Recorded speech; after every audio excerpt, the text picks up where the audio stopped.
Right, so as you can see, I've got a lump of wood in front of you. This is going to be the upper area here. I've decided to raise it up just to give a bit of variation in height, and the plan is to have the track running underneath, sort of so it goes out of sight, but I want to make this, I've made it so it's removable, and then if anything happens underneath, i.e. derailments, or I need to work on the track for whatever reason in the future, it's easily accessible, which is the main reason for it. And then we can focus on this. This is proposed area for a platform. I'm not 100% on it yet. As you may or may not have noticed from the previous videos, I'm not inclined to make up my mind and settle on a decision half the time. I'll think of something and then I'll start doing it, and then I'll change my mind, as the track in the last episode showed you. But for now, I've got a rough road layout. I want to have some road on there just so you've got something going on there rather than just some static buildings. But the plan is, I don't know if you can see the writing because I wrote it on in pencil, but the plan is to have a station building down in this bottom left hand corner with the stairs to the platform here going down to the platform. And then part of me wants to make all of this a car park because it seems like the right sort of size for a large city area car park. Part of me feels like I'm wasting the space by just making it all car park and sort of being lazy in the modelling way of things, but we'll see how I go with that, because obviously this bit would make sense to be a car park. I don't know if the car park would stretch all the way down to this corner. It seems a lot, but at the same time it doesn't. So this back corner I think I'm just going to have as sort of like an urban park, bit of grassland, bit of greenery, so a few trees and stuff, and then we'll have the shops running along this top area here, which would be over in this corner of the layout. Maybe some full-size shops or low relief shops and a walk. It's going to have a walkway in front of it. There's obviously quite a lot of area there to fill with just shops, but we'll see as we go forward. And then I'm going to do a roundabout, I think, because I never see road layouts on model railroads with a roundabout. I don't know why. Maybe I'm just not looking hard enough, but that's what I'm going to do. It's very typical of a British road, which is loosely what this is based on. It's not loosely based on British. It is British because British is what I know. And yeah, that's the idea. So I'm going to put it in place, show you it in place, and then I think I'm going to use polyfiller to make the road. I've got to work out the exact dimensions and stuff for like the roundabout, because obviously this side is a lot thinner than this side and this side, so I kind of want to even it out and make it look semi-realistic. And I'm planning to use some of this stuff, all-purpose filler that I bought the other week on a whim, because I'll use it, and then I bought it, got it home, and was like, right, now what do I actually use it for?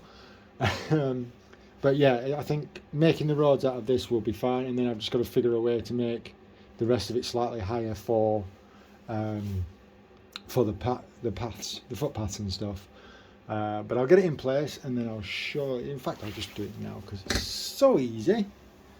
We can just drop it in place. As you can see, I've marked out the board where it should sit roughly, but it basically sits like that, and that's what it looks like in place. So obviously you've got the station here, or you will have the station here. You're going to have the station building here, and then there's going to be steps that come out. Well, there's going to be a tunnel kind of thing that comes with some steps coming down to this platform, and then I'm probably going to have a platform on this side at the edge for this second line. But I can't decide whether I want it in between the tracks or either side of the tracks. I'm also contemplating getting rid of this bit of track and dropping this point, putting a short radius piece, such as these ST3s or whatever they are, in place, and just having it so you've got two lines, and again reducing the number of points, and maybe making this look like it used to be a track that went somewhere and then they've redesigned the area got rid of that track because they don't need it anymore. I'm not 100% on that, but it's certainly seeming more and more likely that that's what I'm going to do with that area there. But I shall switch over to time-lapse mode now, and we'll start laying some filler for some roads.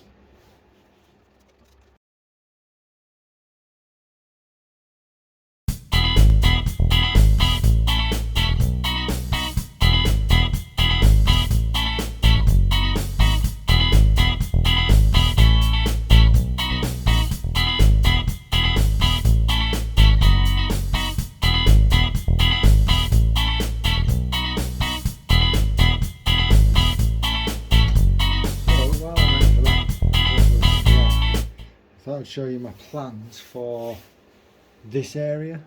So I've ordered some foam board and I'm going to build a retaining wall along here. And originally I wanted to have some sort of security fence running along here to stop people, you know, it's what you'd have in the real world, stopping people jumping off and climbing up and all the rest of it. So I thought it'd be a good idea to try and 3D print something. If I can get the camera to focus. I'm lucky enough to have a resin printer, and I found an STL online, and this is what I managed to print. Now it's that small and thin that it's not gonna work, because I don't know, yeah, you can see that, look how floppy and flimsy it is. It's not gonna work, is it? So I either need to, I mean, it looks good once it's up. I don't, hang on, let's see if I can just zoom in on there. Oh, where'd you go? Oh, right. I mean, it's hard to, there we go. It's hard to get it to focus on that particular spot because it's so damn small, but I don't know if it's the right scale for a start. I don't know. Yeah, I'm not sure. It looks good, but it's that flimsy and fine that I'm not going to be able to work with it. And I want to run all the way along the edge of what I'm just saying is going to be the car park. So I think I'm going to have to go back to the drawing board with that one and maybe scratch build rather than print. Maybe out of some balsa wood or something like that, get myself some of that, and see if we can knock up a decent looking security fence, but we'll see. Something I've been toying with further down the line is scenic breaks. Now I spotted this and watched a video on this on Pride Parkway's channel. I'll leave a link to the video I'm on about in the description below. But what he's done, and I think it's a really good idea, is to section off his areas with a break going into a tunnel or a hill or whatever, some sort of scenic break that allows you to transition from one area, i.e. in my case an urban area, which eventually will lead down this bottom corner into a village area, but rather than it just suddenly transforming into from urban into rural, he's used these scenic breaks to give the illusion of there being a lot more in between them, if that makes sense. Like I say, I'll leave a link to the video below, just to, if you want to check it out and see what I'm babbling on about. But I think if we put a scenic break sort of here, maybe some sort of block, I don't know, a bit like I'm doing over this side with a retaining wall and some tunnels, that gives the illusion that the track doesn't just turn into countryside. It disappears, goes off wherever into the hundreds of miles of track that is supposedly here. Hundreds is an excessive amount, but you get my drift. And then on the other side of it would be another retaining wall, but with a different background and different scenery. And then obviously it becomes more rural, town, village, bit of farmland or whatever, leading into Little Bennington and away from Greater Bennington. This is obviously a lot further down the line, forgive the pun, but it's something I've been thinking about, and it's something I'd like your feedback on actually. If you think it's a good idea, you think it's a terrible idea, you think I should just let it roll into the countryside, or whether it should sort of stop and then start again. But yeah, let me know in the comments below your thoughts. If you've done it yourself on your layouts, if you have, get in touch, send me pictures, I need inspiration. If you think it's a good idea, if you think it's a bad idea, let me know. So just to give you a general overview of where we're at the moment. As you can see on the top, I've laid some foam board, I've got some polyfiller down for roads, I've put my little roundabout in that I talked about in the last video. I still haven't figured out or decided exactly what's going where on the top there, but it's a work in progress obviously. And then along here, originally this wall was going to run all the way along, it was just going to be one continuous wall, but when I did it I had a couple of issues with, because of the curve, I originally used card as well, getting that to curve and stay, and then because I'm in the garage it started getting a bit damp and warping and stuff, which led me to plasticard. But with plasticard it still wasn't enough to stop the warping and stuff, so we've upgraded the wall to a foam board wall. It's just 5mm foam board, again covered in plasticard. Not the most cost effective stuff, I'll be honest, but it gives me the best texture and the most realism, I guess, is what I'm trying to say for the layout. And then instead of fighting with the curve and trying to get card or foam board or anything to actually mould to it, I decided to get I got some leftover foam from the last layout, which I cut down and moulded and chopped and shaped into this sort of embankment that you can see here. I then put some plaster cloth on, which you can definitely still see, so that's going to need a thin layer of something over it just to hide it before we start doing static grass and stuff. And then obviously tunnel exit or entrance, depending on which way the trains are going, is over there. So all in all, I think it's looking pretty good. The next steps are going to be a case of painting this up again, covering it with some more burnt umber. I got giddy and threw a lot of burnt umber on there before I realised I needed to do the sculptor mould, which is why it's brown in places. So once the sculptor mould's dried and I'm happy with it all, I'll chuck another coat of brown umber on there just as an undercoat before we add in static grass and all that good stuff. And then I've got some offcuts of plasticard somewhere in here that I'm going to have a practice on for painting. Try and get a decent colour palette's probably the wrong phrase, but get a decent idea of what colours I want to use and how I want to approach it, and then we'll chuck some paint on and it'll be a little less brown and a little bit more realistic, I think. The capping stones, I originally tried to 3D print some, and doing it to scale was nigh on impossible because it was just sticking to scale. It was tiny and ridiculously thin and unusable. So I pinched, I think I showed you in the last video, I'd built up a cardboard Metcalf kit, Metcalf tunnel kit. I think it's Metcalf. Yeah, Metcalf tunnel kit. And so I pinched the coping off of that and just used that along there, although I have got sculptor mould all over that one, so we'll have to dress that up and sort that out. But I don't quite have enough to do all of it, annoyingly, so I'm going to have to try and source some from somewhere. But we'll see. It's it's not an issue. I'll be able to find some, even if I have to buy a kit just to nick that out of. But yeah, that's the progress so far. Onto the painting, I guess. Okay, so as some of you might be aware, I put a post out the other day on YouTube asking for your opinion on these colour palettes, if they can focus, colour palettes, colour schemes, whatever you want to call. I've decided to go with this one on the left. This one I wasn't really keen on. Focus, camera, focus. Dang it. There we go. I don't know what it is about it, but I added a touch of green and it just doesn't look right to me.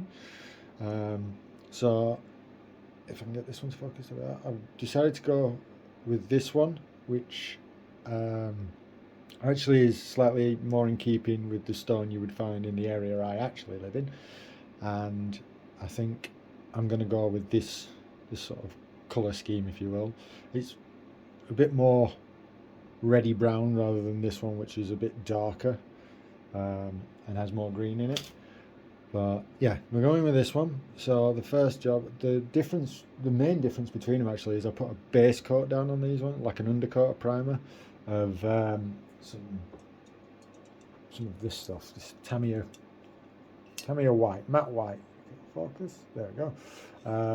So that's the plan. We're going to put this down and then just leave it to dry, and then we'll start adding some browns and maybe a hint of red in there as well. But we'll go from there.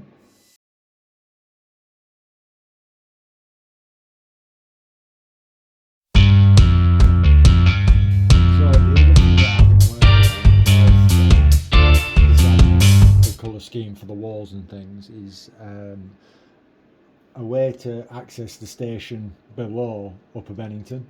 As you can see, I've knocked up this foam board ramp at the moment. I'm in two minds whether to keep it as ramps and just have some like tarmac effect, or to 3D print some stairs for these three bits here. I'm most likely going to go with stairs and 3D print them, simply because if I was a wheelchair user I wouldn't want to go up and down this ramp here. It looks horrendously steep.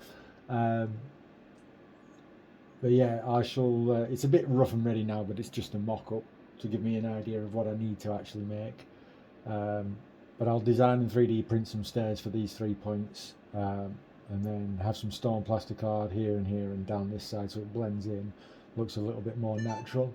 And yeah, I'll get them designed and printed and let you see what I've come up with.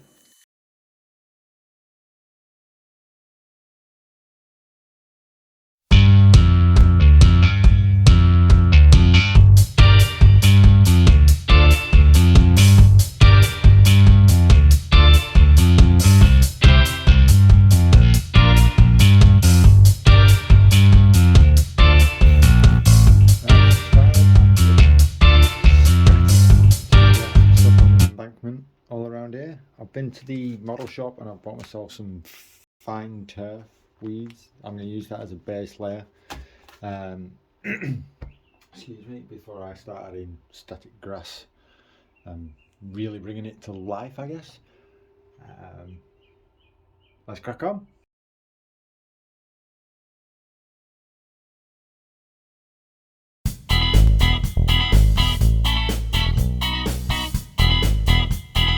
Well, that was better. So now I need to wait for that to dry and then add more, and then I'll come back when we're ready for the static grass. Right, so the scatter is dried. I've got I had to do a couple more layers just to get some decent coverage, but we're ready for some static grass. I've got my static applicator, which I got a couple of years ago. Just a simple one, does the job. It works really well on my previous diorama. I've got some, I'm not sure if it's 2mm or 4mm. I think this is like a summer mix. It came with the static applicator, there was a few of them. I've got, let me get it in some decent light. This one, which has a bit, it's a bit of green and a bit of yellow all mixed together.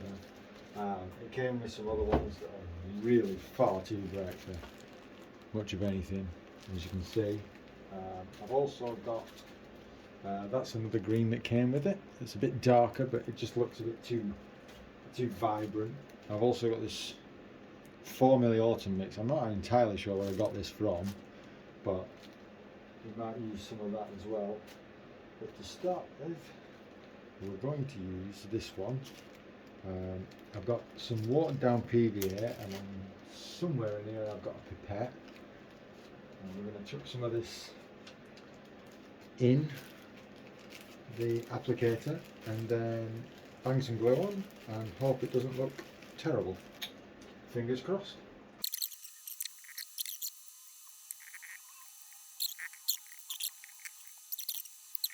So we'll give that a chance to dry, and then we'll come back over with either the autumn, a little bit of the autumn and some of that vibrant green, just to give it a bit of variation. We'll let it dry, we'll clear off the excess, and then we'll hit it again with some different colours and see what result we get. Right, as you can see, I've added some more colours in layers. I forgot to film it because I'm a YouTube noob and an idiot. I've also added on some of these Pico Scenics, like 10mm tufts. They've got a self-adhesive thing on, they just peel off and you stick them on. And as you can see, I've just sort of stuck them down the edges, along the base and up this side, along the back of here. Two reasons. One, it gives the illusion of overgrowth, which it's kind of an unkept area, it's an embankment, nobody's going to be trimming the grass and all that lot. And secondly, it hides mistakes. It hides bad paint jobs and cracks and gaps and things. But for the most part, I'm really happy with how it's turned out. It looks, to my eyes anyway, sort of realistic and what you would expect to see. I'm going to add a few more details as and when I can. I've got this extra fine leaf litter, summer version, so I might sprinkle a bit of this on. I'm also going to try and get some like real life litter, if you will, bits of newspaper and stuff that you might find sort of stuff down the edges. I've got this that came in a mystery bag I got from where did I get that from? Preston Model Rail Exhibit. I was there the other week, and I got a mystery bag from Solely Models. That was one of the things in, so I think I'll try and use a bit of that, not too much though, because I don't think it's going to work too well.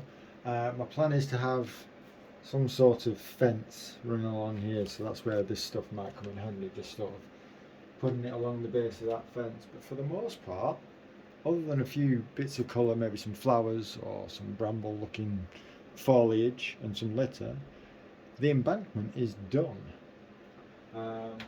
I have teased on my community page with a post that my 3D printer was busy doing something. This is a part of that result, some embankment steps. These are going to sit here. Better than that when it's in actual place. I've got the second part printed off. I had some trouble with the third part, which will come down here and lead away from the embankment on the printer, so I've got to do some tweaking with the printer to get that printed off, plasticarded up, all glued together, paint the stairs because that is just an etch primer at the minute, and then onto the top. I'm going to start painting the top, and then we can get on to buildings and stuff. But for now, I know this video has been a long time coming and it doesn't look like much has happened. I have to apologise for that. For one, I haven't had a lot of time. I thought I would have more time, but real life's kind of getting in the way of working on this, but obviously real life's more important than this. But I will try and keep continuous updates either via the community page or through videos. I don't want to just rattle out videos on a weekly basis when all I've done is a little bit of painting or a touch of static grass here and there. I want to have quite a bit of content in each video, so it might mean that the videos are spaced out a bit more, if we will. If I had the time, I would definitely do weekly updates, but I don't. Real life gets in the way. I'm sure you can all appreciate that. But anyway, if you've made it this far, thank you so much for watching. If you've enjoyed it, leave a like. If you haven't, leave a comment, tell me why. It all helps me make the channel better. And if you're a new viewer, then hit the subscribe button and check out the old videos of how we got to where we are now, which is not much further than where we started, but by the by. And I will see you in the next one. Thanks so much for watching.